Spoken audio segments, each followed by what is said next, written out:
Nisikia kule Joe Mombasa anasema William Samoei Ruto, kama wewe ni mwanaume kuja. Sasa kiti ya Mzambweni ilienda na nani? Ilienda na nani? Sasa wale walikuwa wameweka kwa roho, sasa hivi bado wanalala. Nasikia wanadungiwa kulugo za asubuhi. Baada ya kusema sisi tunaombea candidate yetu kura, ndio ukishindwa hauna shida. Sina namna hiyo. Hata ule opponent usimtusi. Tumesikia mimi nikiambia rais na kina Raila, hata kama mko na kambi yenu pale, sisi tuko na yetu na William Samoei Ruto hapa. Msijenge nyumba haina dirisha. Wacha kadirisha kadogo, unaweza tuma njiwa kusema huku tuko na njaa. Tuma kwa kitu kwanza. Ndio tukutane kwa kiwanja saa 8 tunafanya hiyo kinyang'anyiro. Kama namna gani? Hata waje kuweka boundary ni kama ile ya Babylon.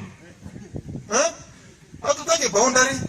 Tunataka hata watu kama mnashindana, hata mnakutana kwa jukwaa moja, mnapiga siasa, mnamaliza, mnakunywa chai. Inategemea sasa wewe umeconvince wananchi namna gani. Hiyo ndio tunahitaji.